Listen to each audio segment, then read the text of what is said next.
page in a book, or a discussion with friends.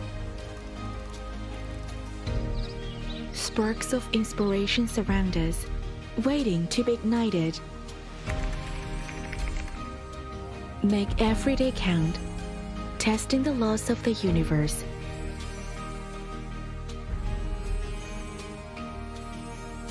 Make every night count, breaking the boundaries between disciplines.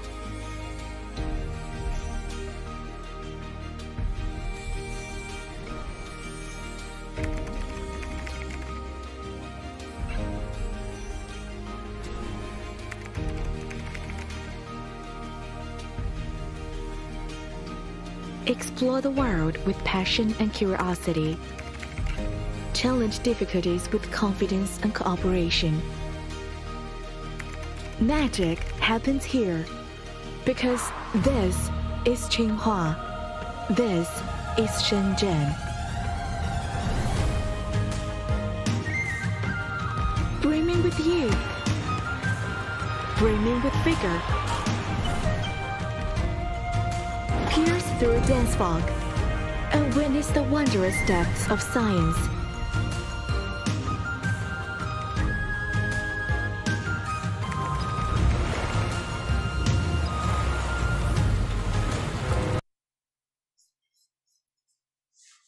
Good afternoon, everyone in China, and good morning to those of you in Munich or elsewhere, and afternoon, evening, or morning, wherever you might be in the world at this moment. Welcome to a Tsinghua-TUM talk on intelligent cities. This is a series started by TU Munich with part of their global program, and we are taking intelligent cities as the topic for this edition today. We have a lot of guests who are signed in. We have over 150 registrations, so it looks like it might be a pretty full next 2 hours. My name is Peter Russell. I'm the head of the Institute for Future Human Habitats here at Tsinghua's Shenzhen International Graduate School. I'll be your host for this afternoon and the next 2 hours. I have a couple of points. The standard one is if you're not speaking, please mute yourself. And if you have questions for our Q&A later, we ask you to put those in the chat and we'll get to them when we get to that part of the session. I'd like to introduce, we have some of the leadership of both TU Munich and of Tsinghua SIGS here with us today. We have some welcome remarks, but I'd also like to point out that our Dean, Professor Zheng Ouyang, is here joining us today, as is the Vice Dean, Professor Chan Jui, or CJ, as you might know him, are on with us as well as an ever-growing list of attendees I can see. So I'd ask right now Professor Wang Hongwei of Tsinghua, Vice President, to say a few welcoming remarks. Great, thank you, Peter. Ladies and gentlemen, viewers from all around the world, it is a great pleasure to be here today as we inaugurate the fourth Tsinghua-TUM Talks, a distinguished event that exemplifies the collaborative spirit and the intellectual exchange between Tsinghua University and the Technical University of Munich. I would like to extend my warmest greetings to all participants, especially to our esteemed faculty members joining us online from both universities. Our flagship partnership between Tsinghua and TUM, characterized by shared values, mutual respect, and a commitment to academic excellence, finds one of its most dynamic expressions in this Tsinghua-TUM Talks. In the past 3 consecutive years, Tsinghua-TUM Talks has evolved into a significant platform for fostering interdisciplinary discussions and advancing knowledge in critical areas of research. And today, as we convey virtually, the global landscape continues to underscore the importance of collaboration and shared expertise. The theme of Intelligent Cities of this year is particularly relevant in our rapidly changing world, where technological advancement have the potential to transform the way we live, work, and interact with our urban environments. The participation of 8 faculty members representing the collective brilliance of both Tsinghua and TUM is a testament to the depth and the breadth of our collaborative efforts. Together, we bring a wealth of knowledge, diverse perspectives, and innovative approaches to address the challenges and opportunities presented by intelligent cities. As we embark on today's discussions, let us leverage the power of technology and international collaboration to delve into the complexities of intelligent cities. The interdisciplinary nature of our faculty members' expertise allow us to explore the convergence of cutting-edge technologies, urban planning, and sustainable development. I encourage each participant to actively engage in dialogue, share insights, and seek collaborative opportunities that transcend geographical boundaries. Our collective efforts have the potential to not only contribute to the academic discourse, but also influence the future development of intelligent cities globally. I would like to express my sincere gratitude to all participants for your dedication to advancing knowledge and fostering international collaboration. May the 4th Tsinghua-TUM Talks be a catalyst for meaningful exchanges, collaborative initiatives, and lasting partnerships in the field. Thank you, and I wish everyone a fruitful and enriching session. Also, hope everyone have a great winter holiday season. Thank you. Thank you, Professor Wang. On the topic of winter, I can tell you it's certainly very wintry temperatures today in Shenzhen. We're experiencing a little bit of the north wind. Now I'd like to ask Professor Julian Winkelmann, who is the TU Munich Senior Vice President for International Alliances and Alumni, to say some welcoming remarks. Thank you very much, Professor Russell. Dear Vice President Wang, distinguished speakers, colleagues, partners, and friends, good afternoon to everyone joining us in China, and good morning to all of you here in Germany. And on behalf of the entire Board of Management of the Technical University of Munich, I have the great pleasure here to welcome you to the 2023 edition of the Tsinghua-TUM Talks. The Tsinghua-TUM Talks is a well-established annual event series piloted in the late 2020s. And this is a relevant format of the strategic flagship partnership, the partnership between both universities as well as for the Sino-German cooperation in general. Since we have established these talks, we focused on the recent developments and questions related to artificial intelligence. We discussed matters of sustainability and entrepreneurship, and also in areas on carbon neutrality.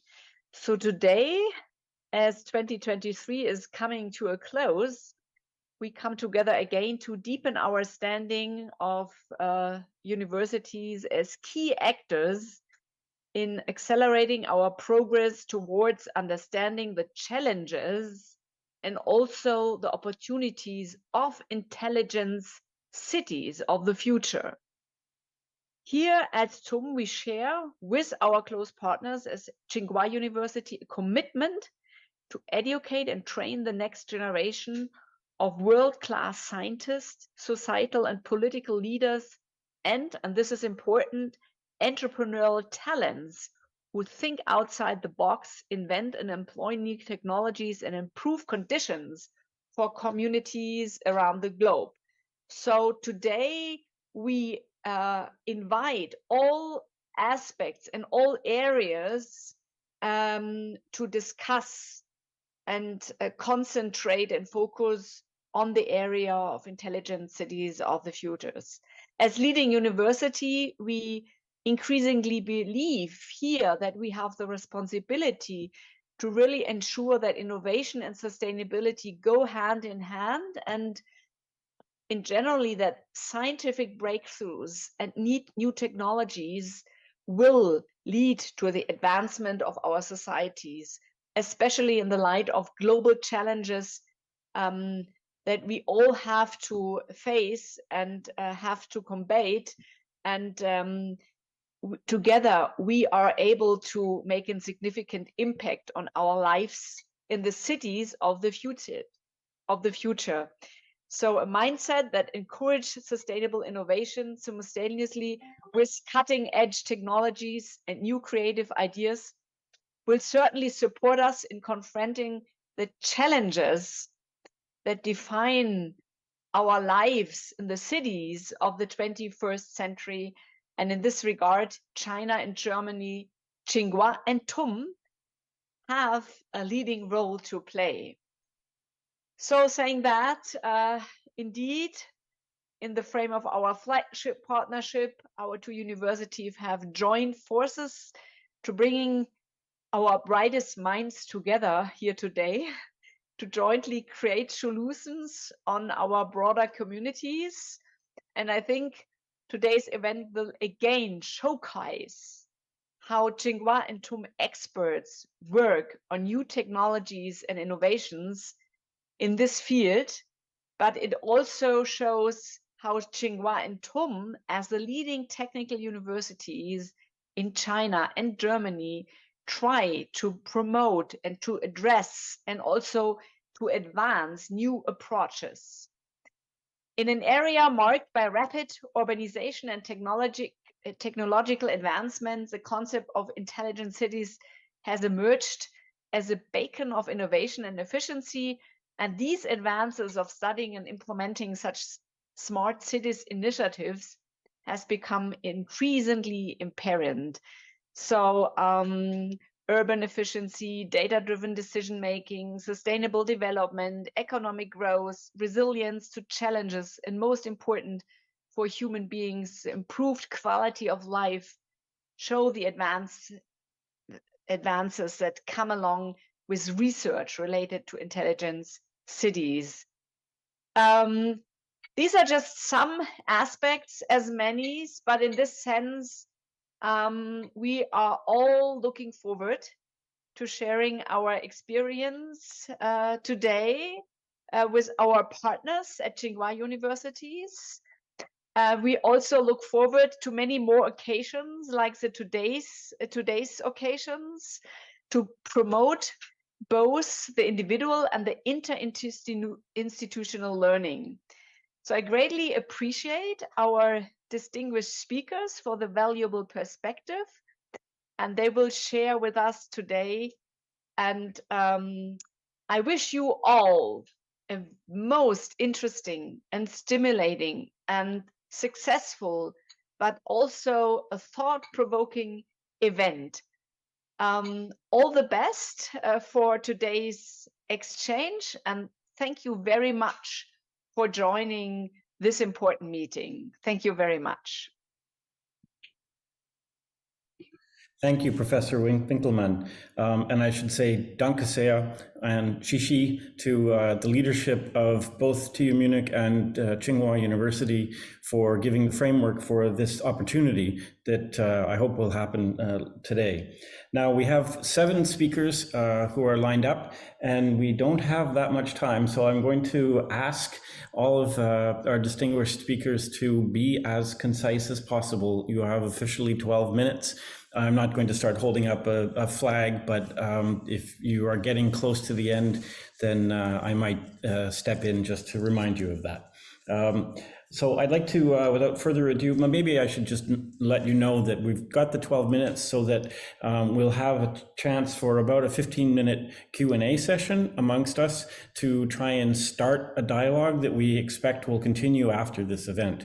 And then Professor Petzold and myself will try and wrap things up for you on time at 11 o'clock in Munich and at 1800 hours here in Shenzhen and the rest of China.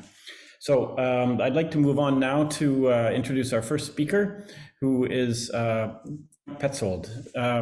Professor Dr. Frank Petzold is a full professor at TU Munich and holds the chair for architectural informatics in the School of Engineering and Design.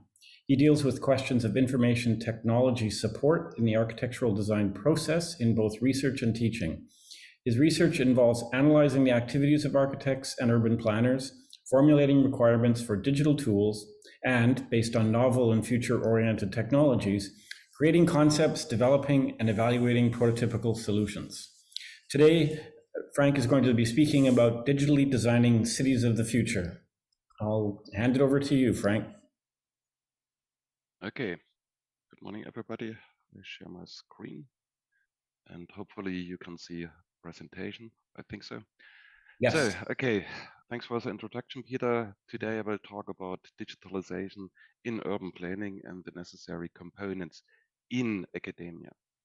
So across the globe, we are facing with major challenges to shape our cities more resilient, sustainable and livable, and digitalization is an essential component in the design and the operation of intelligent cities at different levels.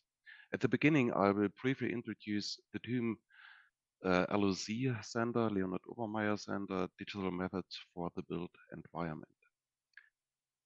The center was established 10 years ago. The idea behind was and is to bring together the scientific expertise of over 80 researchers from 5 chairs in 3 departments: architecture, civil engineering, aerospace, and geodesy, to work together on topics of the future. An important component of digitalization is the collaboration between different domains and the cooperation with experts from industry, construction industry, and software industry, for instance, as well as governmental organizations and non-profit associations in research, and to transfer research outputs in day-to-day work. And most of challenges we are facing in the AEC, the building sector in whole, can only be solved in an international context. So climate change, traffic problems, livable cities, as well as digitalization, to name only a couple, require an international cooperation. In the LOC, we have an international network of strong research universities worldwide, and we will continue to extend this network.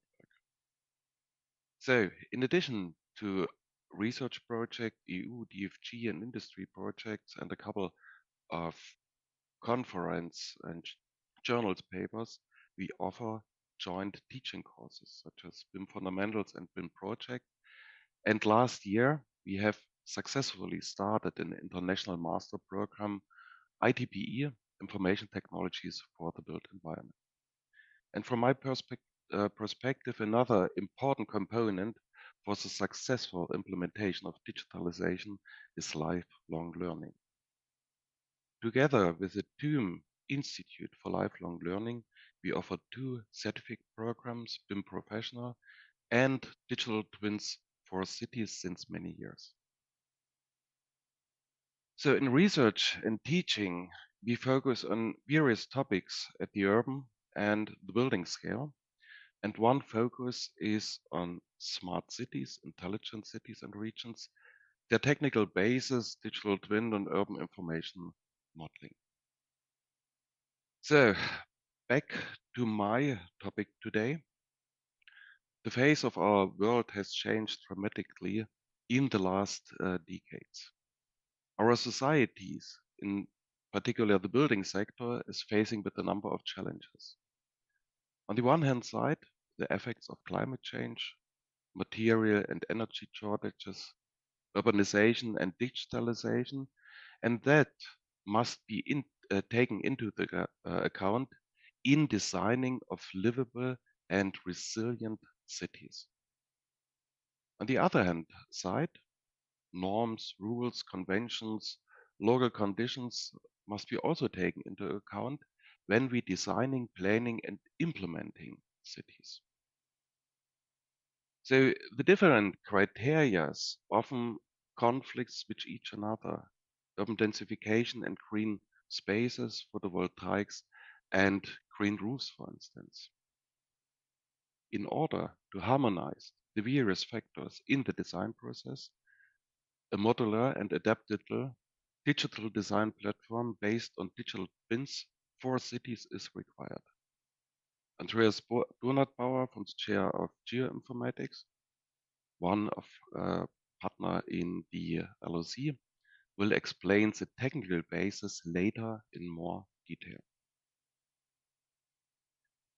Since around 12 years, one aspect of our research at our chair is to develop concepts, methods and tools for urban planning. Digital tools exist both analog and in a digital form. The individual tools are usually independent of one another, so have we to constantly switch between analog and digital tools and the difference of the applications, constantly interrupting the thought process. The idea behind the CDP project, Collaborative Design Platform, is to bridge the gap in the use of analog and digital tools and to support architects and urban planners in early design stages, as well as to use this digital environment in public participation processes. So the implemented software framework is designed as a plug-in software architecture, and that allows to integrate design supporting tools as easy as possible. One example is augmented reality on-site, bottom left. The application connects physical models, hand-drawn sketches, and simulation outcomes directly to an interactive mixed reality visualization displayed on a tablet, cell phone, or HoloLens, and providing a real-time interactive view of design variants in a real-world context. Another example, we have implemented a visual programming environment, especially for users with limited programming skills. On the top left, you can see the propagation of noise in an inner city situation. Cooperation with experts, with domain experts from different fields is essential in urban planning. The integration of a holistic, climate resilient, resource saving perspective in early urban design stages was a topic of the research project Urban Densification in the Context of Climate Change, such as green space design, microclimate, life cycle analysis, and material use. The project was carried out in cooperation with two colleagues from the TUM Center for Urban Ecology and Climate Adaptation, and my colleague Stefan Pauleit will go into more detail on some aspects in his presentation. On the left, you can see one aspect of the developed decision support system for urban planning, the visualization of energy demand of buildings. The results, prediction and assessments from AI-based simulations and analysis, as well as urban strategies, are visually compiled in district-level dashboards and serve as a basis in the decision-making process. The integration of energy and spatial comfort aspects in early design phases of urban planning is an further essential aspect to design energy-efficient urban structures. Besides indoor comfort and energy demands for heating, cooling, ventilation, and daylight, energy supply options based on district heating or cooling must be taken into account in early design stages as there are highly efficient alternatives with respect to building-specific heating units.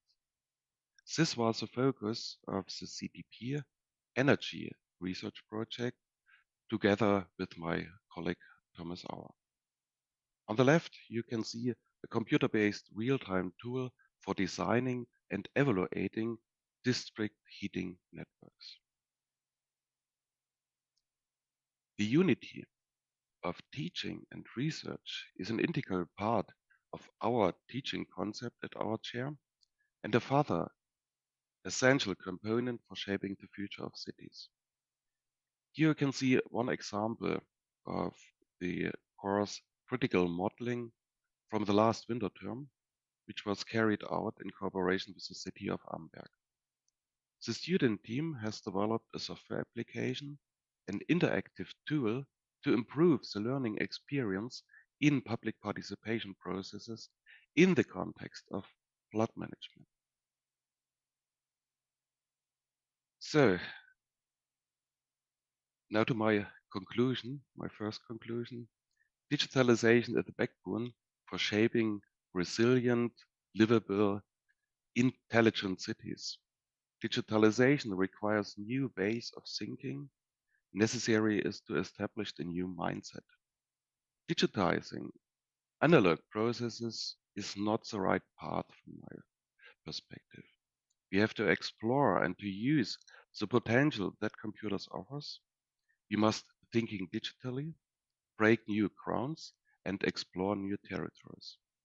Or in Peter Drucker's words, the greatest danger in times of turbulences is not the turbulence, it is to act with yesterday's logic. So, thank you very much. That's from my side. Thank you, Professor Petzold.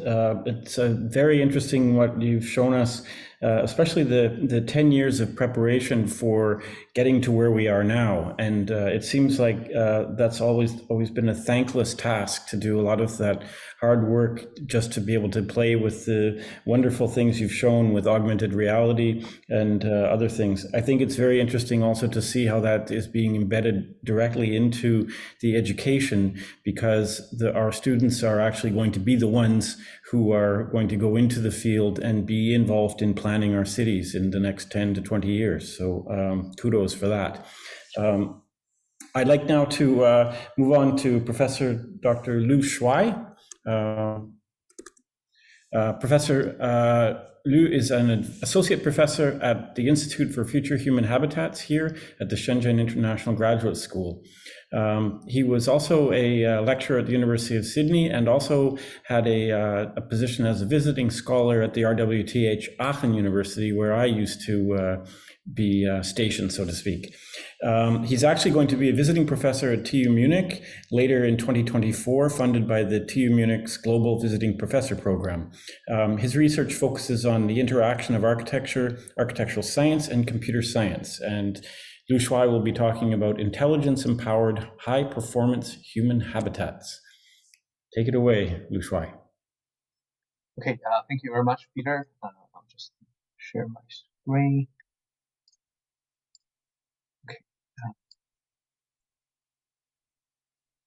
Okay, hello everyone. Guten Morgen, sehr geehrter Professor und Professorin München. My name is Shuai Lu, and I'm currently an associate professor at the Institute of Future Human Habitats. And as Peter just mentioned, I actually will have the honor to visit TU Munich next year as the global visiting professor, which I'm very honored to do, and I'm very looking forward to that. I also had another visit to Germany as a visiting researcher at Aachen University.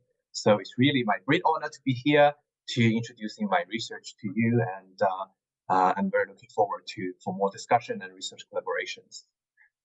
So here is a basic map of myself. So I have an architectural background, but on the other hand, I conducted research mostly focusing on architectural science.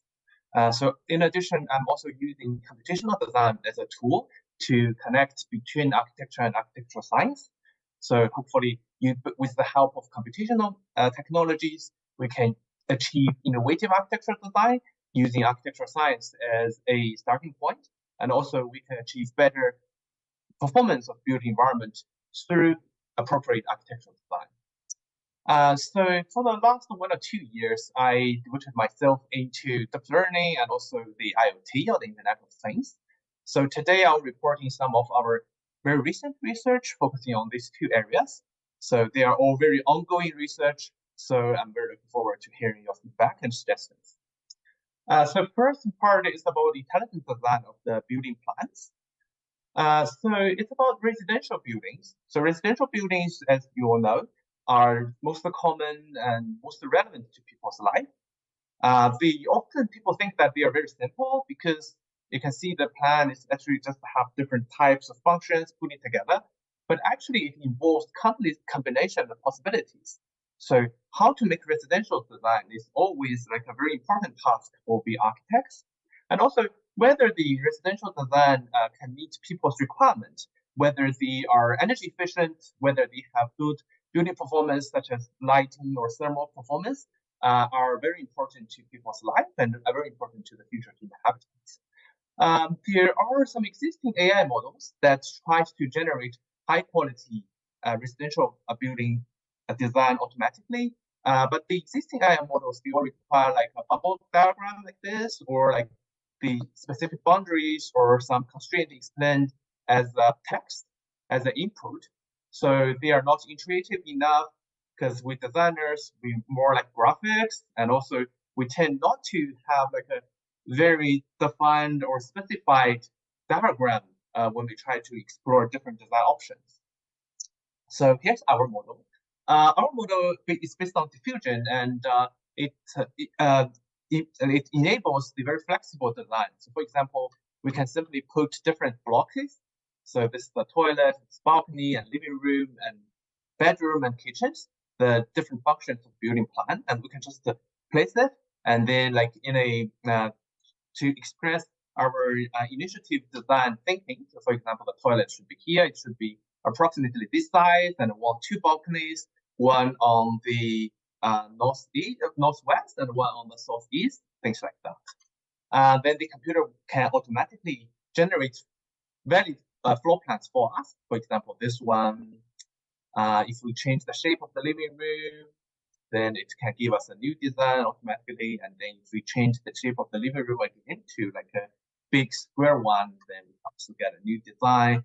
And then if we change it to a more slim one, like facing source north facing, then it will also give us a new design based on our input. In addition, so if we just give them an incomplete input, for example, we don't have a specific requirement for the living room, we just have the requirement for the rest, then it will also provide us different design options, and then to have the input that we didn't have automatically. So also here's a brief comparison between our model and existing models.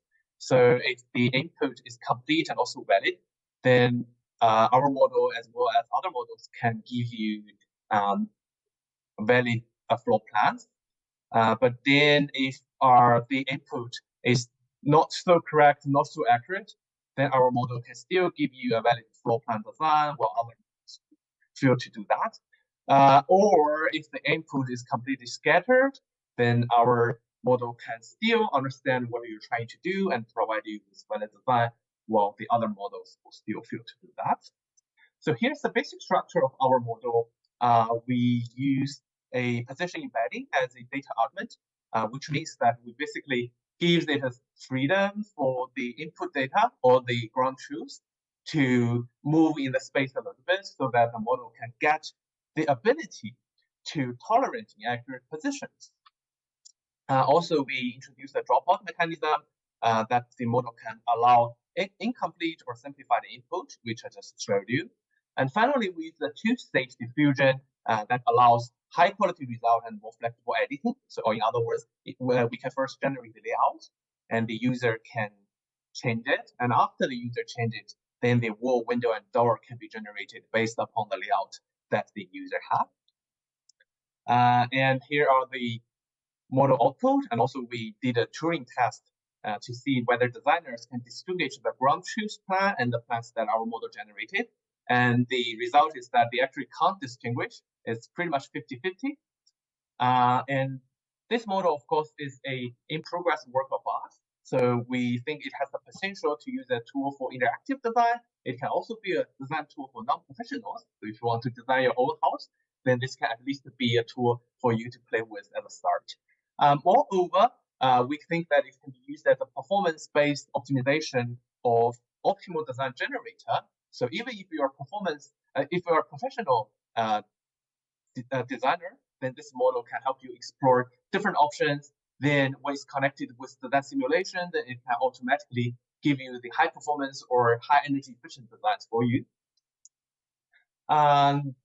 Very lately, we also try to integrate large language model into it, because natural language is a low threshold yet very informative and intuitive way of design communication. And also, recently, large language model has expressed astonishing potential in helping us doing a lot of tasks.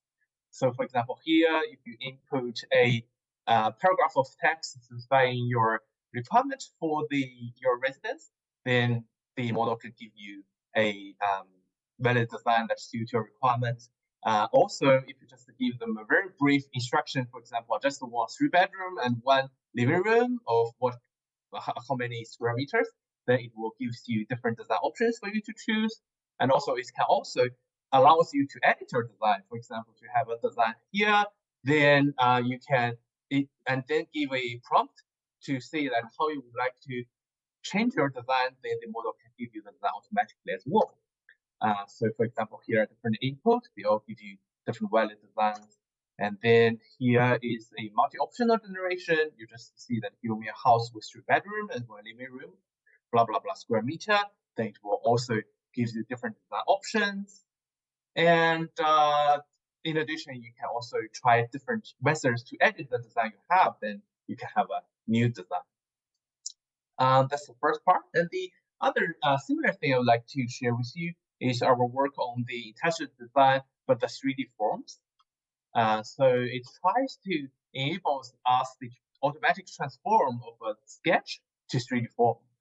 So sketches are, of course, one of the most important tools of us architects. We try to use sketches to explore our design ideas, but then we need to build the 3D model, which is more time-consuming and still less creative, but a very important part of our architectural design. So what we try to do is we actually try to allow architects to draw a sketch, and then we use the AI model to generate the 3D form automatically. It works for this kind of line drawings. It also works for this kind of shaded screenshot. It also works for this kind of renderings. So for example, if we have this as the input and this is the ground truth, this is just an image you give the model, then the model will automatically give the predicted 3D form for you. Similarly, if you have different output, then of course you can get different input, then of course you can get different output of the 3D models. And here are some comparisons of our models, the other models. So you can see that for these line drawings, our model exhibits a very good performance. That is, the results are similar to the ground truth, while all other models can't do that. If it's a rendered model with more information, of course, then the other model also performs not so bad, but still you can see that our model performs the best to give you a valid design, 3D design model. And if it's a shaded graph, then our model also works well. In addition, our model also allows you to edit the 2D image. So you can edit the 2D image, then you will get an updated 3D model. And these are shows in overviews just to show that these are actually all the same 3D shape. It's just being shown in different perspectives. So you can see that the design our model gave not only works for this specific view, but even if you rotate it, it still works. So it shows that this is a real 3D model, not just works in specific views. And of course, this model can also give you multi-optional generation, because we all know that a sketch, it only contains limited information. By one sketch, it actually has a lot of different design possibilities. So our model can also give you different possibilities that all suit your initial design ideas, but these are options for you to choose. With this model, we try to have a performance feedback at the very early design stage. So before that, we try to see that the design stage, so when you have a design, then you do a simulation, you do optimization, you got performance feedback. But here, what we're trying to do is to push it even earlier. So you can just draw a graph, and then we can let you know that whether it's energy efficient, whether it will have good performance in terms of thermal or daylight requirements, things like that. Also, we're trying to combine with microclimate predictions from street maps, because we know that the microclimate also has an important impact on the building performance. Okay, then the final part, I would like to share with you guys a small project that we did, tries to enable the climate responsive space. So in an outdoor space, the climate has been constantly changing, but then whether we can have an adaptive space, that is the thing we're trying to explore. So here is an umbrella shape thing. So for this design, it is actually connected the weather data from the internet, like in a real-time manner. So it's updated like every hour. Then it will automatically calculate which is the best shape for the umbrella to be, to make the space beneath it the most comfortable. So we also built it on campus, and we also tested, and shows that it actually works well. Here's the work of another group that we have, and it's got the original idea from the traditional Chinese windows, this kind of pattern. So I try to use this pattern as a potential interactive building facade, so it can change its opening or closure with respect to different climates to make the space inside it the most comfortable.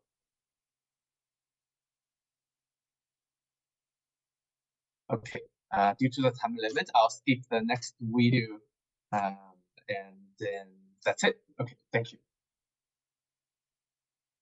Thanks very much, Lu Shuai. It was very interesting to see what you've been able to accomplish in just the very short time that you've been at the Institute here. I think one of my biggest questions, but maybe that's for the Q&A, is who's asking the questions in the Turing test? Because we all know if you're trying to figure out if something's done by a computer or an architect, it kind of depends on how much you know about the architect. But we can get to that later. Thanks again for your interesting talk. So I'd now like to move on to our next speaker, who is Professor Dr. Stefan Polleit. Dr. Polleit, or Professor Polleit, is the professor and holds the chair for strategic landscape planning and management at the TU Munich. Urban ecology, green infrastructure planning, adaptation strategies to climate change in the urban environment, urban forestry, and trees are his main areas of research. At present, Stefan Polleit is director of the Center for Urban Ecology and Climate Change Adaptation at TU Munich. The center has given new insights on integrated strategies for climate change mitigation and adaptation. And today he will be speaking to us about smart green infrastructure for resilient cities. Professor Polleit? Yes, thank you very much for this kind introduction and giving me an opportunity to speak at this occasion. Can you see my slides? Okay. Yes, we can. Yeah, thank you very much. So yes, I will give a perspective on the green city of the future. And I argue that urban greening is an essential component for smart urban development to address some of the challenges that Professor Petzold, my colleague Professor Petzold, has already outlined in his introductory lecture. Today, we are talking a lot about urban nature as a potential solution to these challenges. But can it be really a solution? And how can we implement urban nature into cities as a green infrastructure? That is the questions that we address in our research. And we believe and are confident that urban nature is important to cities because urban nature provides ecosystem services, as outlined here on this slide, which is a result of measurements and modeling at my colleague's research group on urban trees, that is Thomas Retzer. And as you can see here, transpiration of 48 cubic meters of an 80-year-old lime tree per annum translates into valuable ecosystem services for cooling that we can provide evidence for, that it actually makes a difference in the thermal comfort of cities and hence the quality of life in the cities. In one of our research projects, we established that a degree of 30 to 40% of green in cities helps to halve the days of heat stress and thus is able to reduce the overall problems of climate change in the city. However, while these are general findings, I think we need to come up with knowledge to integrate tools to integrate this kind of knowledge into planning. And with this in mind, we did quite a lot of research now in the last few years in our Center for Urban Ecology and Climate Adaptation that aims to support action for climate protection and climate adaptation in cities and municipalities in Bavaria and even beyond, as we started also to translate our guidelines that are a result of this research into English, and they are freely available, of course, on the web. This is a bigger group of colleagues that has aggregated in this research center, which has been largely funded by the Bavarian Ministry of the Environment. And just to give you a little bit of insight of the type of research that we are doing, I show you one case study of our first research project that was run from 2013 to 2017, and where we tried to figure out whether and how green infrastructure and what types of green infrastructure can really adapt densely built inner urban environments to climate change, and in particular the topic of heat stress. The approach that we use is one that is based on urban typologies. So here, for instance, you see the densely built inner urban area of Munich just next to the TUM main campus with perimeter urban development. And it has very little green at the moment. We use modeling approaches by, for instance, here the EnviMat simulation tool to establish the effectiveness of different types of greening, like planting trees, roof greening or facade greening, and what are their effects on heat stress and thermal comfort of the people living there and walking through the streets or being in the backyards. And what we could very well establish is that green infrastructure, in fact, can make a big change to the quality of life in these neighborhoods. In particular, trees are highly effective. So, as is shown here on this slide, we suggest that a transformation of urban spaces is required from left, the current situation, to right, and this will mean an increase of green cover to at least 2.5 times of today's green cover in such a kind of neighborhood, both in the streets and in the backyards. Now, you can imagine that this kind of change that is needed and is possible because the space in principle is there. However, it requires that we make a complete transformation of our urban areas. And for that, we need to think about integrated approaches that make a transformation to mobility, to underground infrastructures, and of course also the above ground use of these spaces. The illustration to the right is one that we used in a workshop. Of course, it is drawn by a professional designer. However, it was informed by the opinions of workshop participants, so citizens and NGOs that are active in this area. And that shows that actually the citizens want to make this change as well. They are looking for different environments.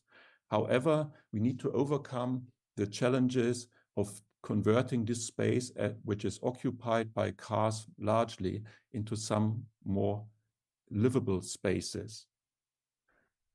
We support cities by collaborating with them, by producing guidance with them, and also by providing further evidence. For instance, we have a working group on smart urban forestry and urban trees that is developing a kind of chain of information from remote sense data, here in collaboration with the aerospace center, the German Aerospace Center, that is nearby, and they provide remote sensed information on trees. And we are now in a position that we can distinguish each single tree in the city of Munich, so which is a huge advance in the type of information that we have available, because until recent this was not existing. And now we are working also on an artificial intelligence approach to distinguish even the tree species. We measure trees. Here, for instance, the water that is flowing through stems during certain periods of the day, and how that translates into cooling energy. And we are simulating tree growth and ecosystem services. Here again, Thomas Retzer with his city tree simulation model, where we can exactly figure out how a tree will grow in the future under certain amounts of surface sealing and depending on tree species. And we are monitoring and communicating this kind of knowledge also to the public. Here an example from the Landesgartenschau in Würzburg in 2018. And so we are developing this chain of information to inform smart urban planning and for the climate resilient city. We have done a lot of studies in the past on what would be good approaches, good practice approaches for developing the green infrastructure in urban planning. And we are collaborating, as said, with cities like the city of Munich intensively to mainstream this knowledge into their current practice. Professor Petzold has already mentioned the collaborative design platform for scenario planning. So I think we need not only knowledge from measurements outdoors, but we need to import this into these kind of smart tools to enhance communication processes and participation processes. Here, for instance, 3 scenarios that we could develop and test with this collaborative design platform on urban greening. And we can, in real time, we can then see immediately what is the thermal comfort under different densification scenarios. And finally, I would like to highlight your attention on a recent research graduate center that we have established for PhD students, and that tries to train the next generation of professionals for integrated urban planning research. And we adopt a systems approach to establish the relationships between the social, the ecological, and the technological system in this research, focusing on urban green infrastructure. And we want to test how far we can go with green infrastructure to substitute technological processes, but in particular to integrate in smart approaches gray solutions, technical solutions with green solutions, and how to operationalize that in planning. This is the group of PhD students in our first cohort that is working on various topics. And here you can see really the potential of the Technical University of Munich that has so many different disciplines and that we try to bring together in this approach. And the systems approach is at the core of all of this for integration. So that is where we are currently working on. And we hope and believe that by doing so, we can make a contribution to developing smart and green cities. I believe strongly that green is a big component in smart urban development, and of course, developing the tools for that. Thank you very much. Thank you, Stefan. That's quite fascinating. The whole idea that urban forestry can bring basically the natural world into how we see our cities as being a set of components and integrated with each other. I think this has been a crucial overlooked part of urban planning and urban management, so to speak. It would be, maybe I'll come back with a question. When you identify the species, of course, of the tree, then you also know what kinds of insects live there, and that attracts certain species of birds, etc. And so there's a very interesting knock-on effect, not just of having a O2 production or a CO2 reduction or even a source of building materials, but in terms of an integrated ecological environment, there's huge potential there. It's quite fascinating what you've shown us. Thank you again. I'm going to now shift to our next speaker, who is Professor Dr. Peter Busch. Peter Busch holds an assistant professor position at Tsinghua SIGS here in Shenzhen. He's leading the Deep Co-Intelligent Architecture Laboratory at the Institute for Future Human Habitats. The laboratory focuses on advanced design to production workflow implementations in architecture, concentrating on manufacturing processes, robotics, deep reinforcement learning, and their usage in human and AI-driven prototyping and digital fabrication strategies. Peter is going to be speaking today about co-intelligent production space for architectural scenarios. The floor is yours.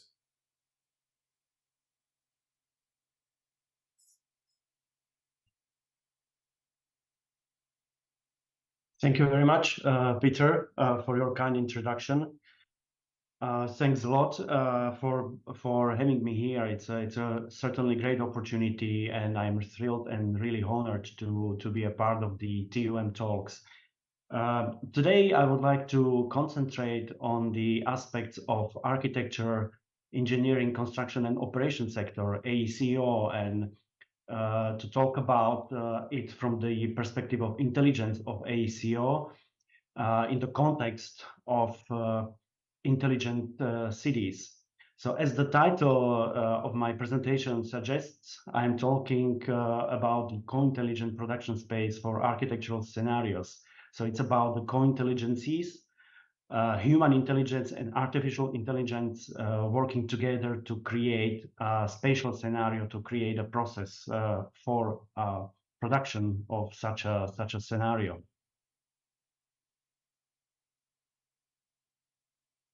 At the beginning of my presentation, I would like to concentrate again on the summary of the challenges that the AECO sector is currently facing in the context of the cities and urban environments and built environments in general. How to approach the decarbonization of the AECO, so how to eliminate the construction waste, and how to eliminate the high cost related to the construction processes. There is a challenge related to the health risk and human injury reduction during the construction processes. And obviously, it's a global problem. Affordable public housing scenarios demand from the perspective of planning and effective construction procedures, lack of skilled workers and craftsmen. So these are the like a basic challenges that the AECO sector is currently facing.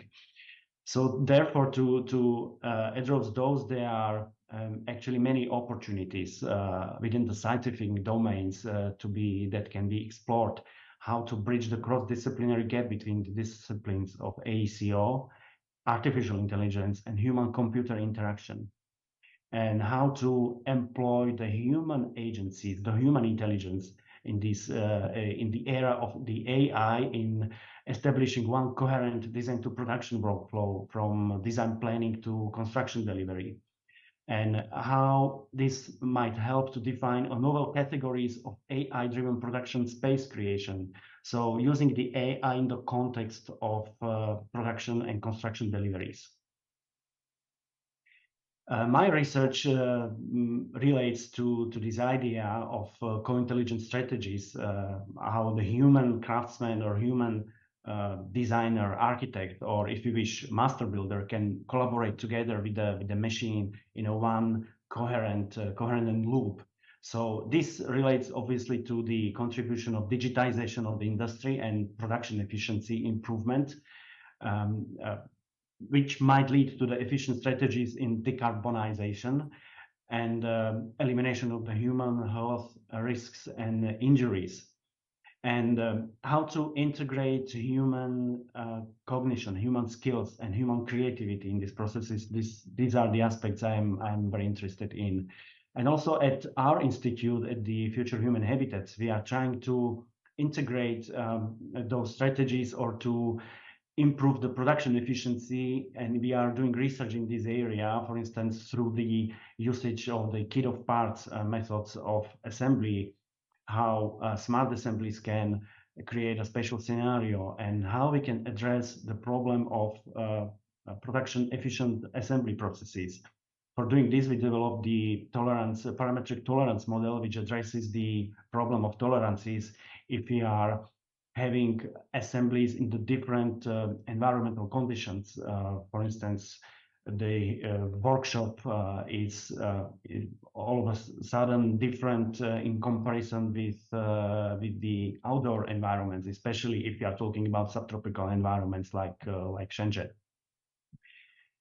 So I'm suggesting the hypothesis that through an imitation learning approach, a machine can recognize and learn unique human knowledge, craft, and creative skills, and will be able to deliver a novel production space. Can a machine recognize and imitate human design intentions, making skills, and assembly processes through the imitation learning? Together with my research team, we already started doing research in this area. As I mentioned, the human agency, human intelligence, working together with the artificial intelligence. And through the processes of demonstration, we might able to address the production efficiency and to employ the artificial intelligence in order to create a scenario which is perhaps even beyond the human imaginative capabilities to create a novel production space.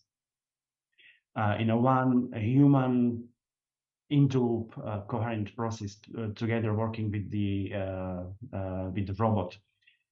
In these studies, we explored two possible methods for the imitation learning for instance, through the digital strategy, how to train the artificial agent through the master builder demonstration to create an assembly system based on the incremental addition into one coherent configurative scenario in a 3D space.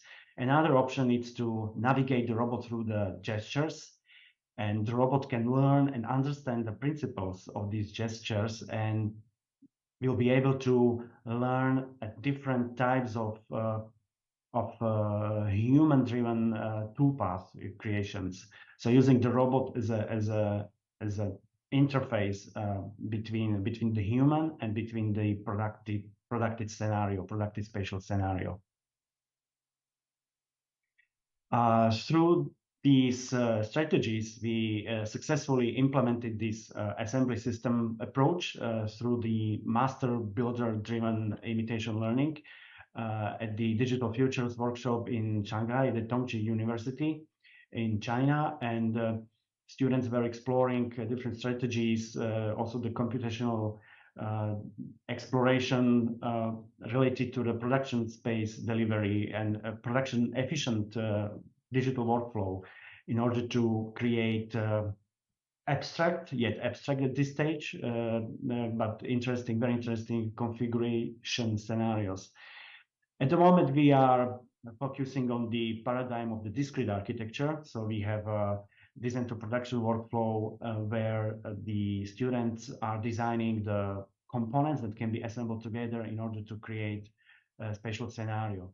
But the spatial template is always driven by the AI, and where the master builder can work together with the artificial builder in a real-time scenario after the training process, after, for instance, 6 million of training episodes. So then the agent can follow the master builder's intention and creativity, can to some extent can mimic master builder's design intent, and they can work after the digital brain is activated. They can work together in a one assembly system. We are exploring these kind of strategies also with the students at the Institute of Future Human Habitats. These are very fresh, still work in progress spatial scenarios, where we want to build those scenarios in the one-to-one scale, where people can somehow interact with those assemblies and being integrated in the context of the campus here at Tsinghua SIGS. And currently, these are like a work in progress literally they are currently being produced and built based again employing of the design for manufacture and assembly and disassembly systems, working with the discrete components to create production efficient scenarios. And we are exploring with the students to what extent we can deliver such production efficient digital workflow to produce urban furniture or spatial creations installation within the campus right now.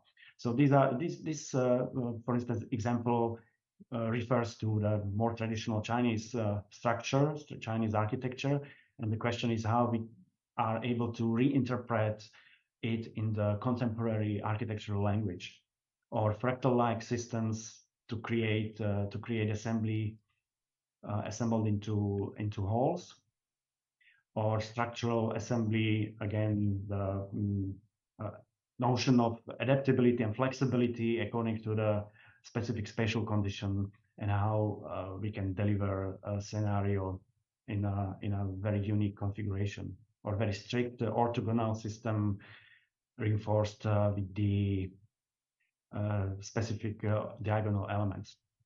So just to conclude here, I suggest that also for the idea of intelligent cities, intelligent contemporary and future cities, we need to work together, human and machines, human intelligence in a co-creative union with the artificial intelligence, and through this lens, we might be able to address challenges that the AECO sector is currently facing.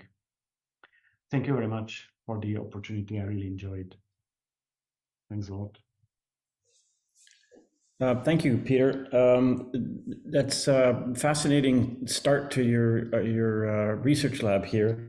You already see in Japan that cobotics is becoming an imperative because of just the lack of young workers. And so in order to build the amount that everyone wants to build, we're going to need the robots, but we're still going to need them to work alongside human beings. And so there's a really interesting point there that you illuminated, that the robots are going to learn from us, but we're also going to learn from the robots. So it's a very promising work. Thank you.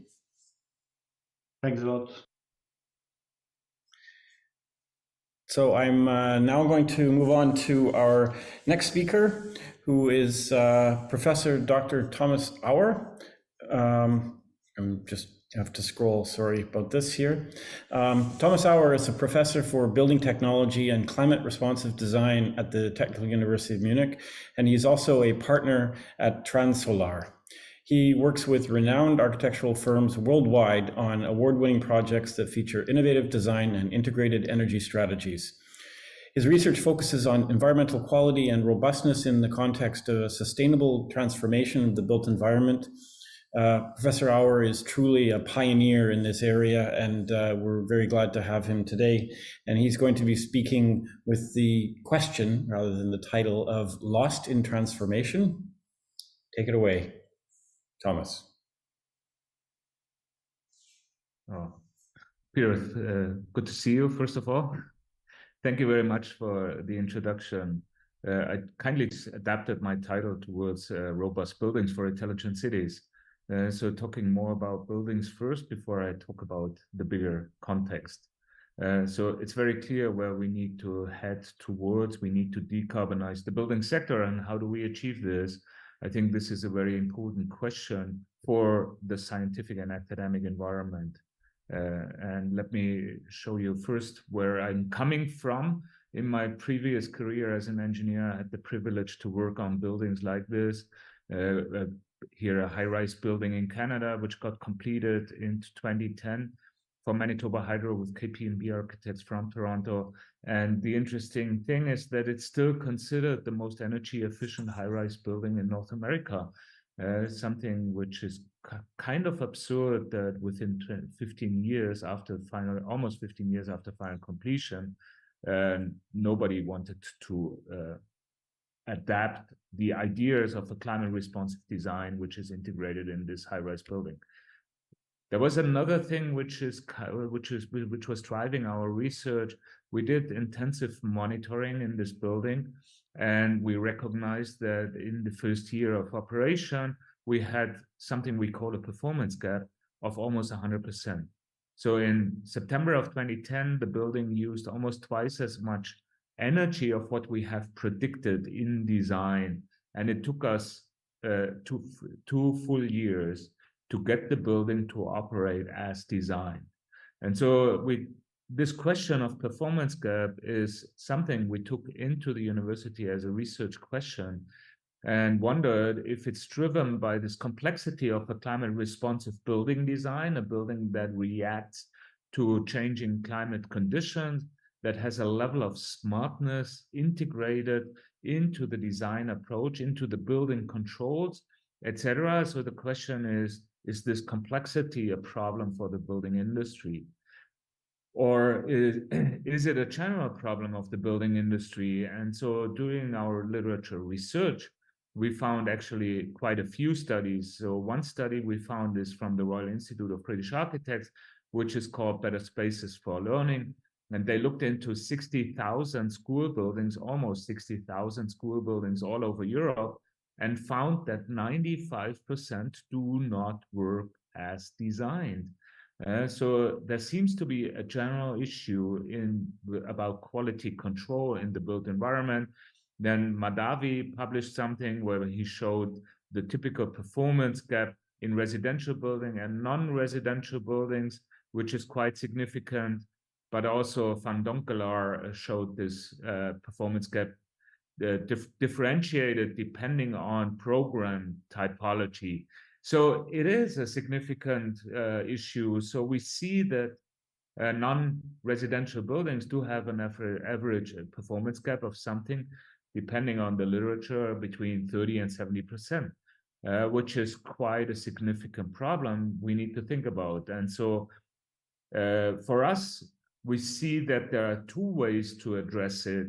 One way is quality control using technology, using AI to find problems in building operation.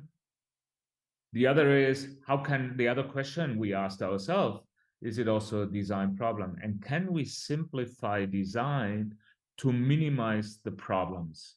And so we started a research cluster at TUM Munich, which is my colleague Florian Nagler, architect here also in Munich, and colleague at TUM is running it. It's called Einfach bauen, so build simple. How can we reduce complexity to minimize performance gap, to minimize errors that happen in the design world? And so what we use is this robust optimization theory as a driver for the design. And without going into the details, the idea is that we do not try to find the global optimum. Instead, we try to find the robust optimum so that, let's say, uncertain boundary conditions, which we do have a lot in the built environment, starting with humans, but also imperfection on site, does not have a big effect onto the result. And now the result could be energy demand. The result could also be comfort for people. Out of this research project, a developer from an area nearby Munich, Bad Aibling, he was so interested in this research, the B&O group, so that they built us 3 buildings, and we also integrated aspects of circularity. So we said like no mix of materials, no composites, so that they can go back into the cycle. And we tested 3 different materials. One is insulating concrete, the most typical materials in residential building construction we have in Europe. Then the second one is timber, and the third one is brick, but you already see the implications also on the design. You see these arch-type windows, which is a result of the fact that we didn't want to use a concrete beam because we didn't want to mix materials. So we reduced layers, we reduced whatever we can to really minimize and optimize well-being and energy performance by design. So the idea or the hypothesis is that a smart operation of cities, a smart operation of buildings, requires a smart and robust design. Here you see an indoor environment in the brick building. We have a low fenestration ratio of something like 20%. We have an increased floor to ceiling height, which is very important, very essential for indoor environmental quality. So of 3.10 meters floor to ceiling height. But you see the daylight quality in the space, and we did measurements, we did monitoring. We have 3 PhD students working on these 3 buildings, and we could show that without shading devices, just by design, without mechanical cooling, we achieved the highest category in terms of thermal comfort, and then we have no performance gap. The opposite is actually the case. 5 of the 6 apartments where we used detail measurements, detail monitoring, is using less energy in operation compared to what we have projected in design. So those are the 3 buildings designed by Florian Nagler architects. And now we started a new research cluster about the building stock, which we call einfach umbauen. So how can we simply, in a simple way, provide a energy retrofit for the building stock? Now, coming back, the other trajectory is certainly quality control. And we had some research projects with regard to this, for instance, using AI for let's say, finding errors with regards to this carpet plot, how we operate an air handling unit, and through image recognition, finding issues or problems where we do not have a proper operation. And then we were digging always into this question of how can we decentralize system and provide individualized comfort. So using IoT technology, but this makes only sense if we also, let's say, decentralized mechanical systems. So in a school building, we test decentralized mechanical units for air quality, but also climate control. And then the user had to have this very simplified interface. So it's a combination of simplification, it's a combination of robust building design, but then decentralizing system which we consider being supplemental to a passive operation of those kind of buildings. And then, of course, we're gonna have, due to renewable energy, fluctuating loads in our grid. And there's a big component of our research and a big question: can we operate buildings based on CO2 emissions of our power supply, so that we run space conditioning when we have low CO2 emission in our grid, in our energy supply system or power supply system? And this is from a research done by Kuhn, showing the storage capacity we need in Germany towards 100% renewable in our power supply.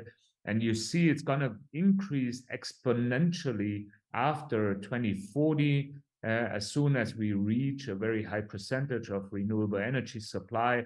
And we did a study to see how much can we compensate in the building stock by a power management, by a smart operation of buildings. And then you see just a comparison. There is the biggest hydropower storage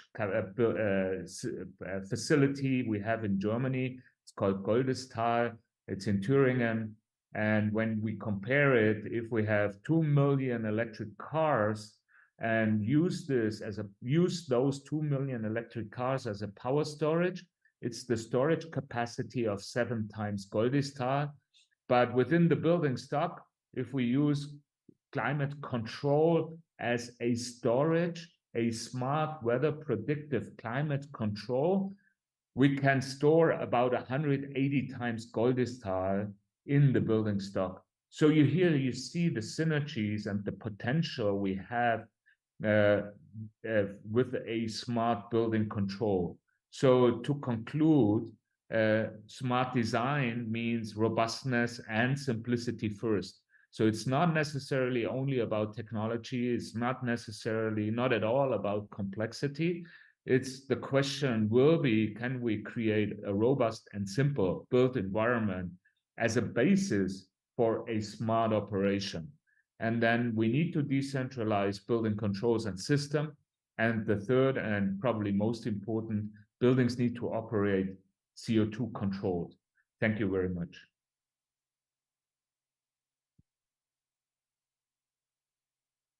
Thank you, Thomas.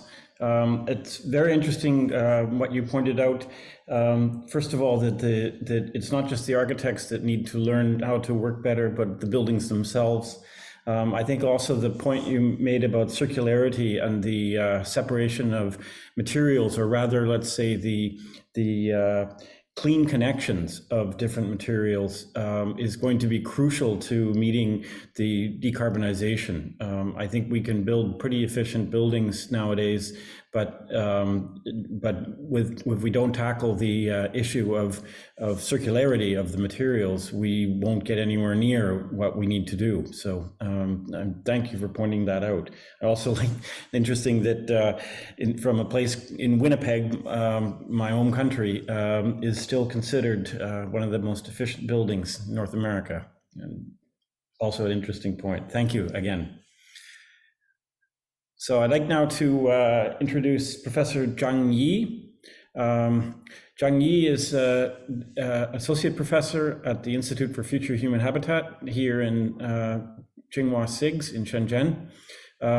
She has had an interesting career, getting her bachelor's degree at Tsinghua, but then a master's from University of Cambridge, and then, from Imperial College, and then her PhD from Cambridge University, before she joined us through the Tsinghua Berkeley Shenzhen Institute. A very interesting path to being a part of this architecture-focused group here.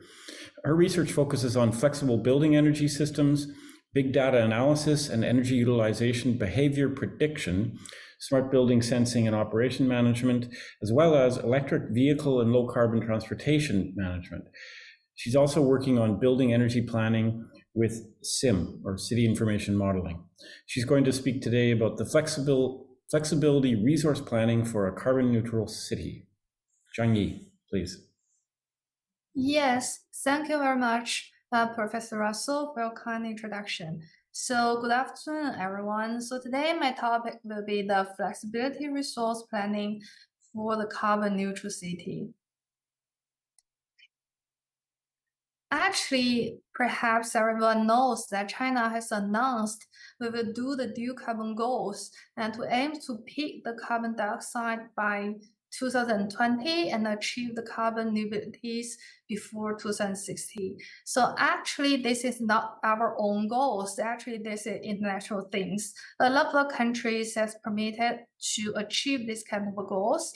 And China commitment to the carbon neutrality is around like 2060 is already a little bit like the final groups here. So this is our real task, and to do it, we must catch the time. Actually, for now in China, we're still during the highly development for a very peak. And so that's why it's really difficult for us to reduce all the carbon emissions. And this is really a very, very difficult task for us now. And in the city and in the energy society, so the building energy consumption accounts for like 30 to 40% of the current stage.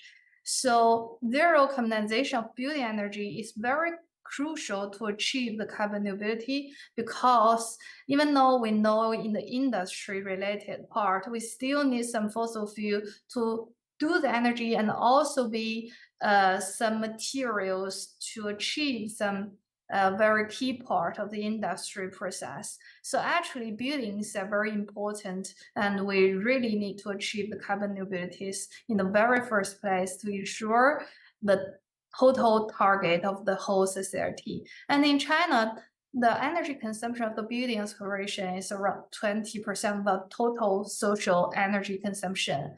But you know, later, perhaps because of the society development and the building's energy will account for more and more. So we need to pay attention to the building's contributions. So in the future, and the total power structure will change.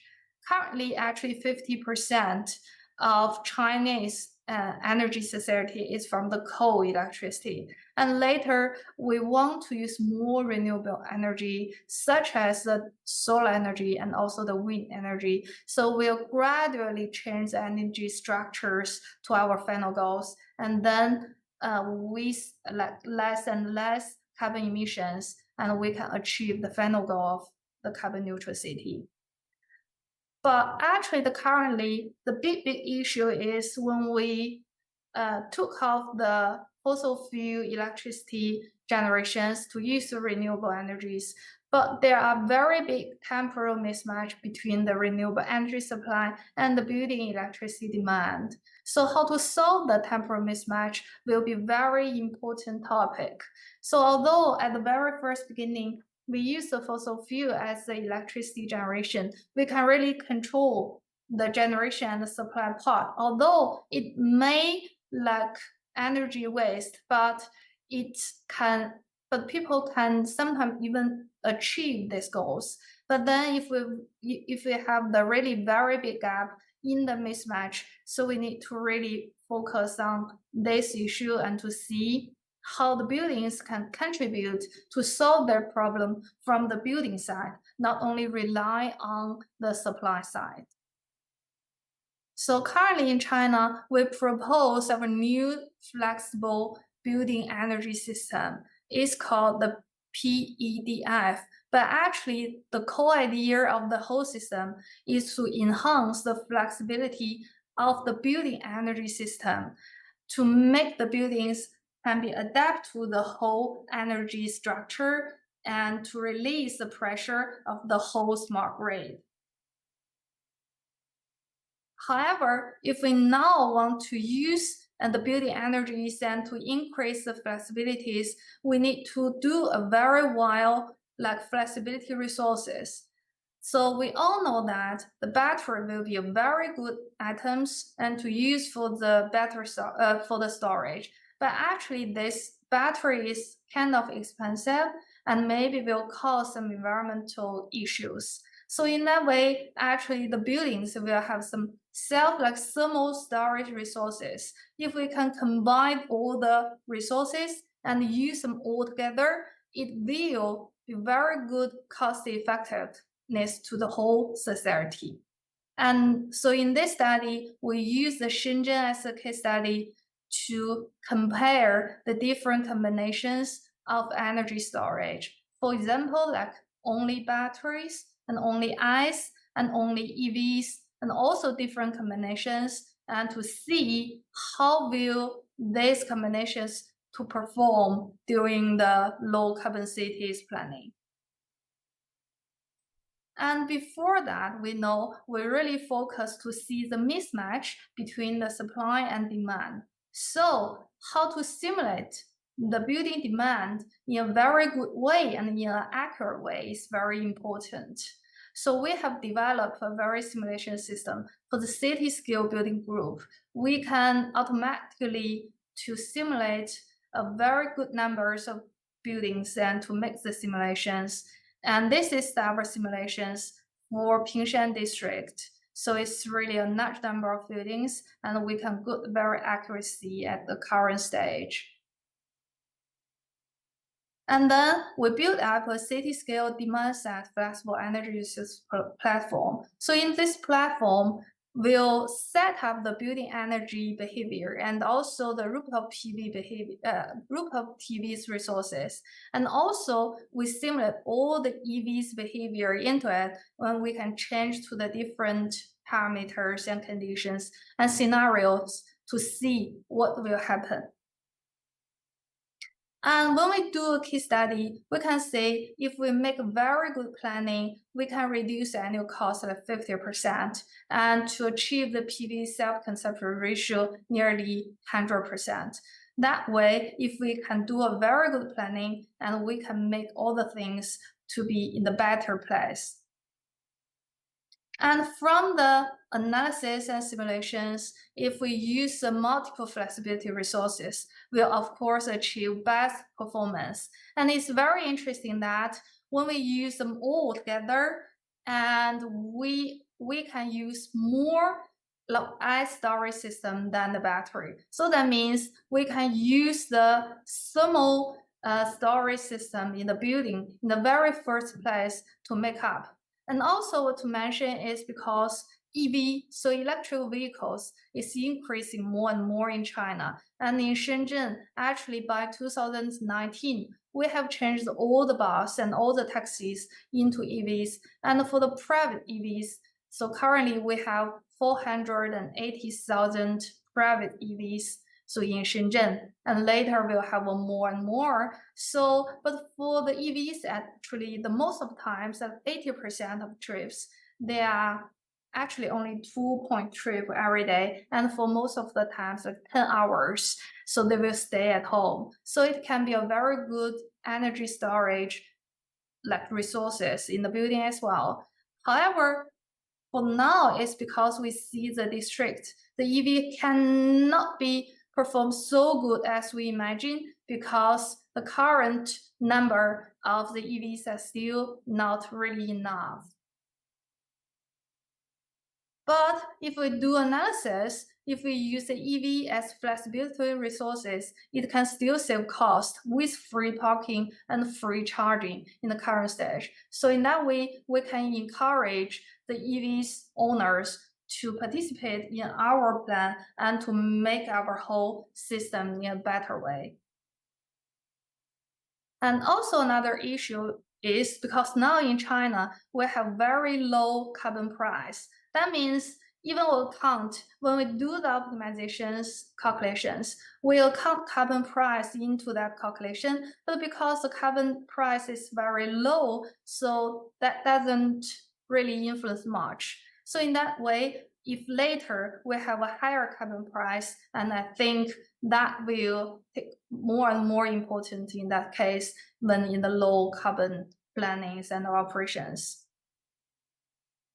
And in the future, actually, we will have more and more like EVs actually in Shenzhen, and we'll have increasing numbers than with EVs. We want to replace all the fossil fuel cars into the EV cars. So in that case, and we have more EVs, actually we can use more energy storage from the EV cars into our system and with the building together. And then we can use the thermal storage and some resources in the buildings and also use the energy storage resources from the EVs. And in that way, we can really reduce the use of the batteries. And also we will make more like better utilizations of the distributed resources. And that will more goes with the buildings, and we can do the better self-consumptions of rooftop PVs. So it's very worth to mention that if we plan all the rooftop PVs in Shenzhen,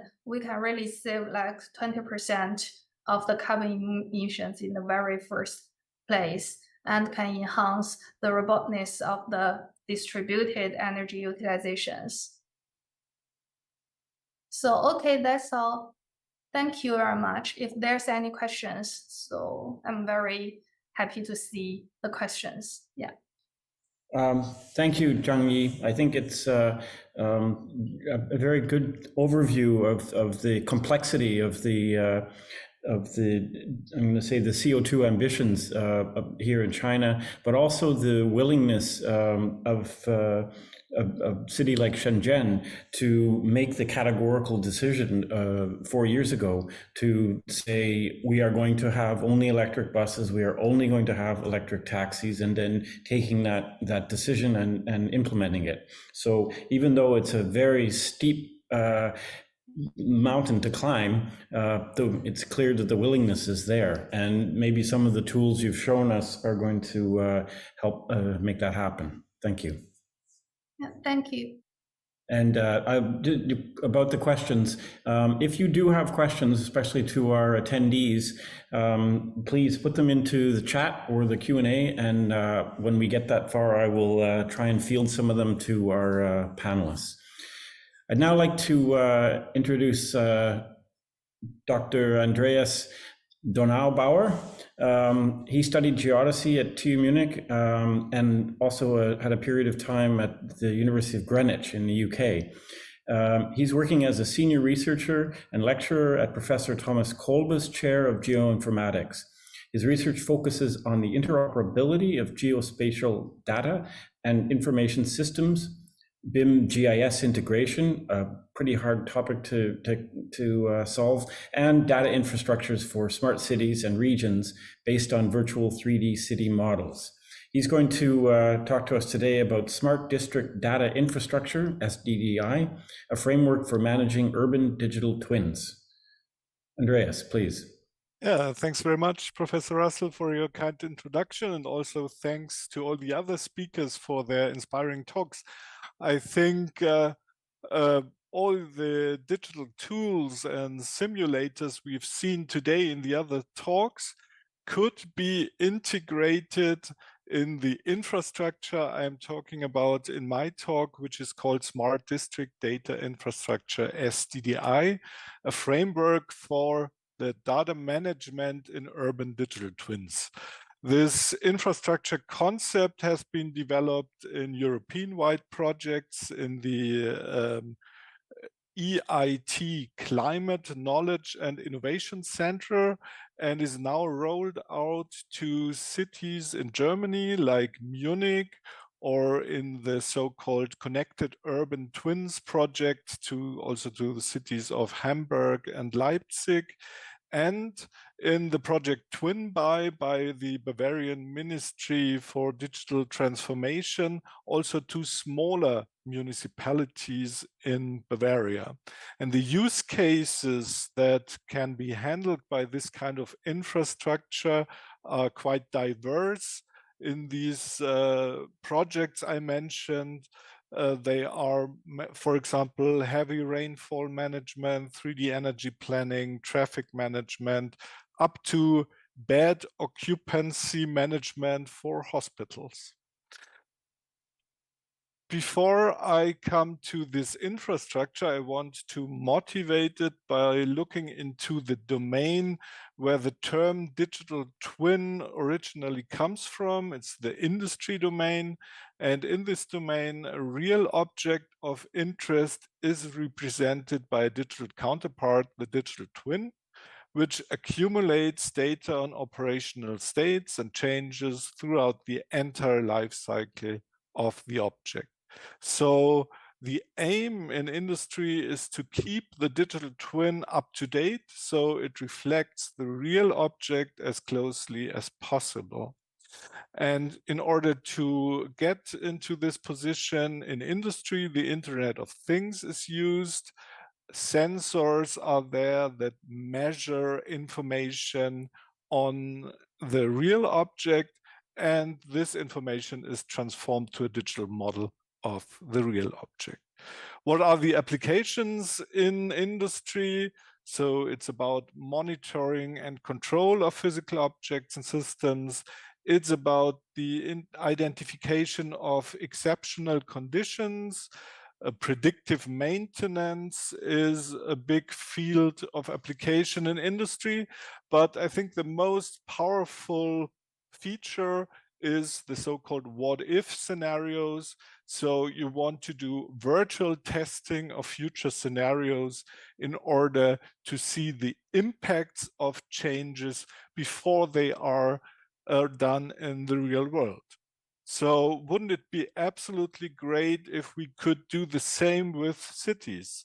Like virtually closing a specific lane for cars and dedicating it to cyclists and to plant urban trees, and already know what this would mean to traffic flow, to air quality, to temperature in the city, to traffic safety, or to CO2 emissions. And if we think about these what-if scenarios for cities, we are, of course, talking about digital twins of cities and about smart cities. And this leads us to a lot of buzzwords that are around in smart cities, like smart mobility, smart energy, smart care, smart building, and so on. But according to our observations, the problem is that these smart solutions usually only focus on a specific domain, and side effects on other domains are often not considered. So how could the different domains be linked?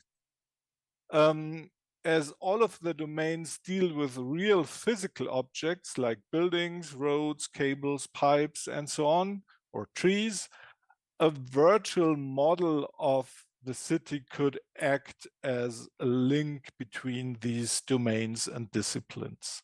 And the good news is that these virtual models of cities already exist, of course. There are even international standards on how to structure these models. And we talk of different scales here. On the scales of the individual sites, we have the building information modeling, BIM, and on the scale of city quarters, of cities, or even whole regions, we have the semantic 3D city models. So we're talking about urban or city information modeling. And there is the international standard City GML. And at our chair, we are heavily involved in the further development of this international standard that is used by many cities and also many countries around the world. And what we see on the right-hand side here is the quality of buildings you can get, for example, for whole Germany. So for each building in Germany, you can get such a semantic model. And semantic in this case means that it's not only for visual purposes, it is there also that you can, that the computer knows this is a roof, this is a wall, and so on.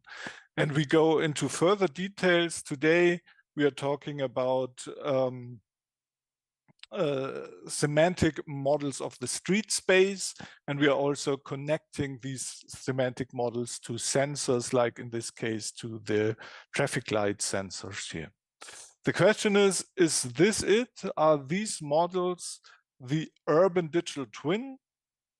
Even though we are focusing on these models in our research, we don't think that these are the digital twin. They are key elements. But what about real-time measurements? What about processing and analytical tools? What about the many different sectors I've talked about, the actors and stakeholders and their different interests, the use cases and applications?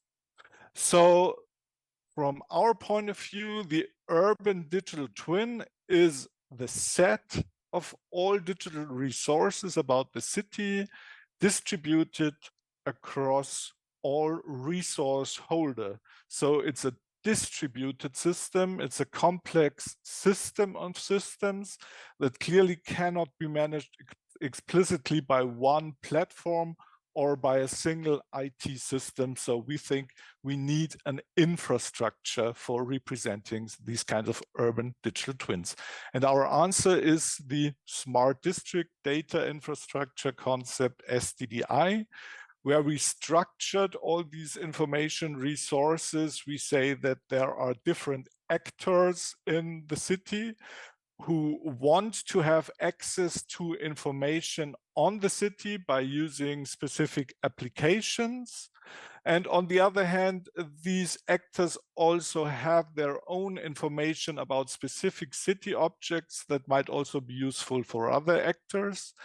And since these actors have different interests, they would hardly pump all their private information into one centralized database. So that's also a reason why we think it's a distributed system.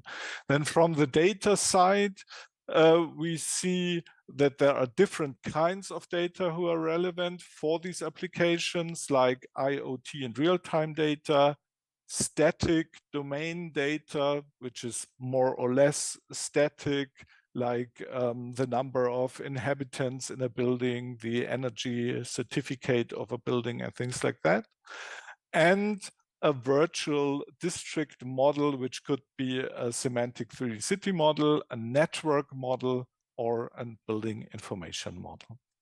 And then there are urban analytics tools, and we heard a lot of these tools in the other talks today that do some kinds of simulations, and the applications both need the data and the tools.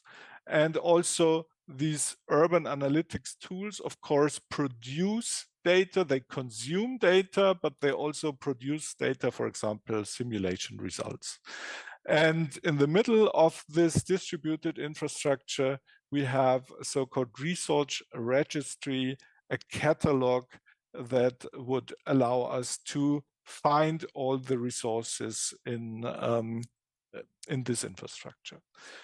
A main point, of course, is interoperability, and this is achieved by open standardized service interfaces and by open standardized data models and formats. We are talking about existing data, about existing systems, and these have to communicate somehow, and this is achieved in our case by open standardized interfaces and data models. And we see two core components in this spatial data infrastructure. The resource registry, or the catalog, stores information on all the distributed information resources. It stores, for example, that the application air quality monitoring consists of several IoT sensors measuring the air quality and of a virtual district model used for visualization. And each of these digital resources in the catalog is linked to other digital resources, so that we really have a kind of knowledge graph in this catalog on the level of information resources. We know which data is flowing into a certain application, which data is flowing into an urban analytics toolkit or is produced by an urban analytics toolkit. And the other core component is the virtual district model.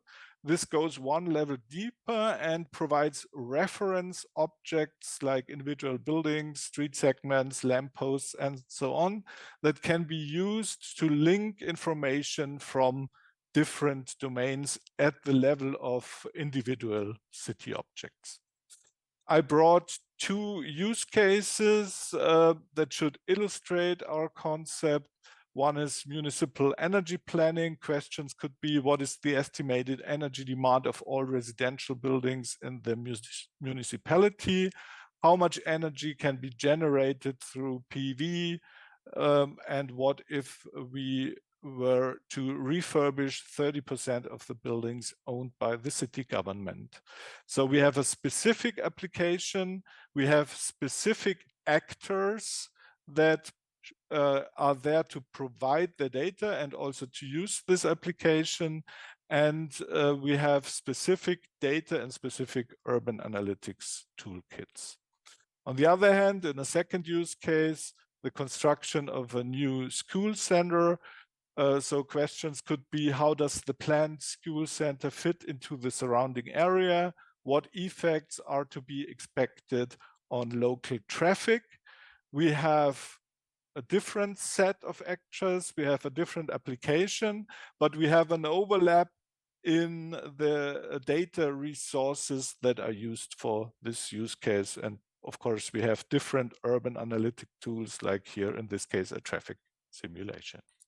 So to conclude, the urban digital twin is an application specific and distributed across all resource owners from our point of view.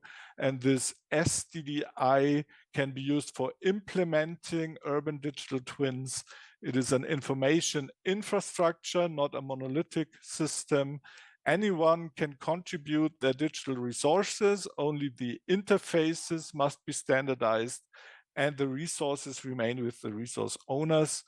And yes, these interfaces are crucial for interoperability. And we have the catalog and the virtual district model, which allow to get an overview in this distributed system on two levels. One is the level of information resources.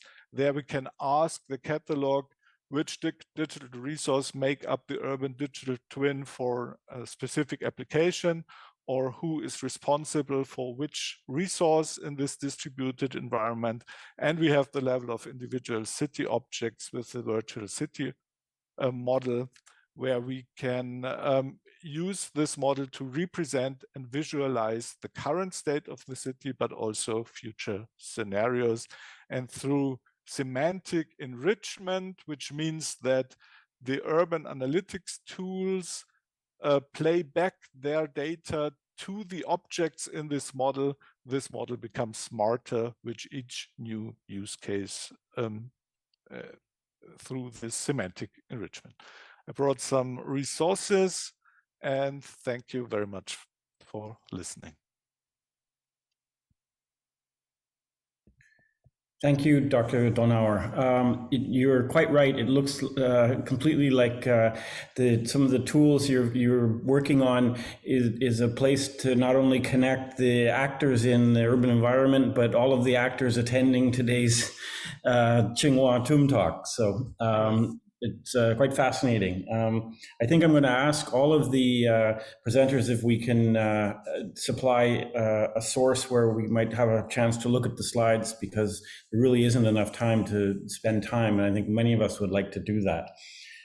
Looking at the clock, I'm going to, and also looking that I haven't seen any questions posed yet. I had written a few, been taking notes here, but I think what I'll do is jump to the conclusion. And like any good cooking show, we've prepared the final dish for you.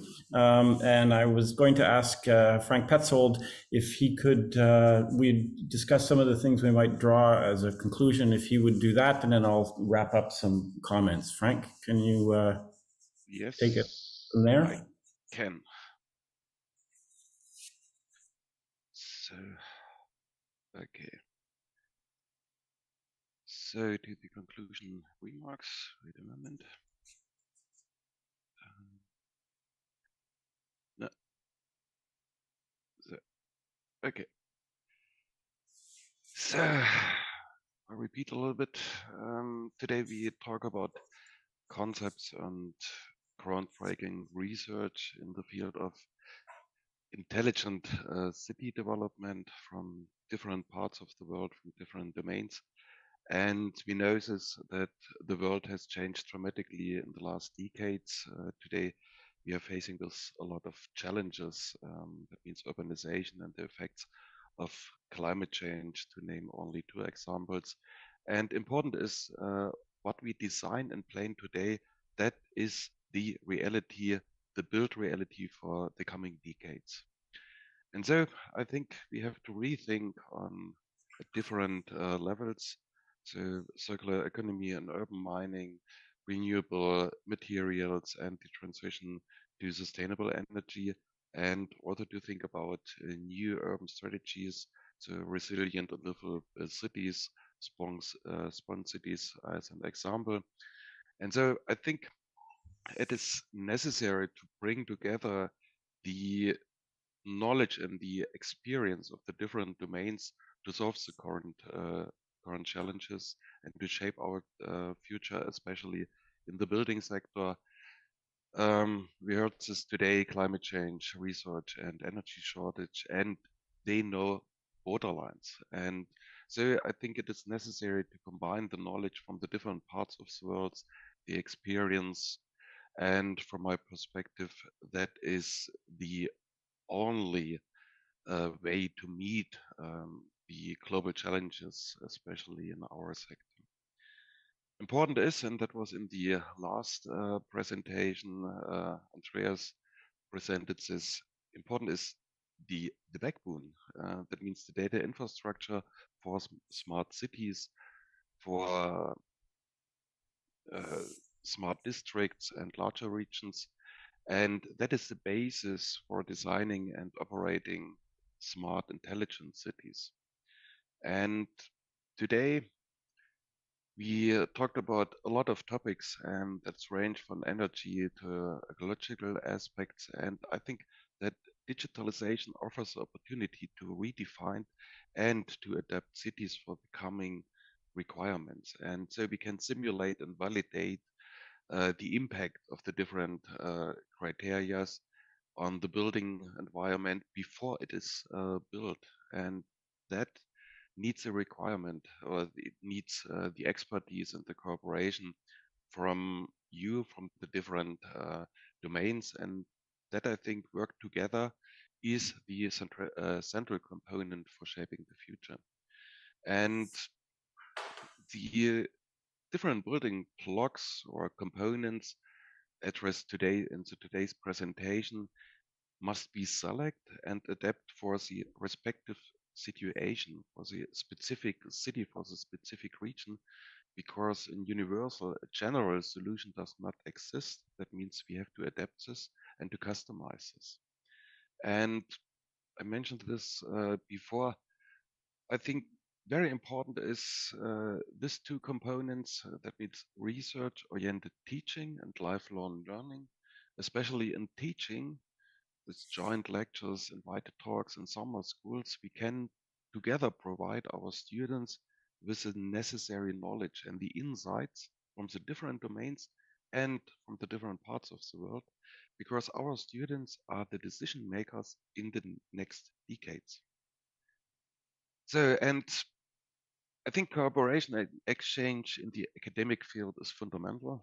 And so in 29, I moved to Munich and I had more opportunities to expand my international research network. So since 10 years, I have an intensive exchange with colleagues from Tsinghua in Beijing, Professor Ma and Professor Hong.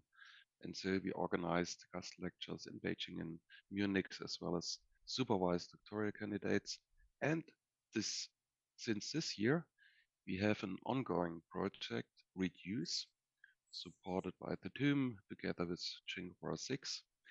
The aim is, on the one hand side, to prepare a joint research application, and on the other hand side, to foster the exchange of PhD candidates, established joint lectures, online lectures and invited talks, as well as a summer school. And on the right hand side, you can see in September, we exchanged first IDs in Shenzhen, and so we will continue that in Munich and Shenzhen next year.